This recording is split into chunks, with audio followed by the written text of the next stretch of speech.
British থেকে অনুমোদন নিয়ে নিজেরাই নিজেদের নাম দিয়েছে আহলে হাদিস। আহলে হাদিস এটা ইংরেজের জামানাতে পয়দা না। এর যেহেতু অভিযোগ তাই একটু জবাব দিই যে ইংরেজের জামানায় কারা পয়দা?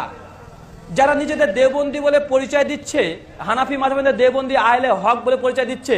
ভাই বলুন তো 1865 সালে দারুল উলুম দেওবন্দ মাদ্রাসা প্রতিষ্ঠিত হয়। 1865 সালের পূর্বে পৃথিবীতে দেওবন্দি বলে কোনো ফিরকা ছিল? ভাই মাদ্রাসাতে ছিল না, ফিরকা হবে কিভাবে? দেওবন্দীদের কোনো লেখা কোনো কিতাব ছিল? তাদের কোনো মাদ্রাসা ছিল? কোনো মক্তব ছিল? কোনো মসজিদ ছিল? কোনো কিছু ছিল? যে ছিল না। কেন? ভাই দেওবন্দির নামাঙ্কন করাই হয়েছে দেওবন্দি মাদ্রাসার নাম অনুসারে। আর 1865 সালে দারুল উলুম দেওবন্দ প্রতিষ্ঠিত হয়। বোঝা গেল যে 1865 সালের পূর্বে দেওবন্দি বলে পৃথিবীতে কোনো ফিরকাই ছিল না।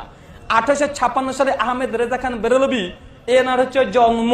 ভাই বলতে 1856 সালের পূর্বে বেরলভী বলে পৃথিবীতে কোনো ফিরকা ছিল? যে ছিল না। ভাই 1800 সালটা কাদের জামানা? তাহলে কারা সৃষ্টি? চোরের মার বড় গলা। ভাই আমরা নয়, এটা চ্যালেঞ্জ সহকারে প্রমাণ করা যায় যে 1865 সালের পূর্বে দেওবন্দি বলে কোনো মাদ্রাসা ছিল না, আর বেরলভী বলে পৃথিবীতে কোনো ফিরকা ছিল না।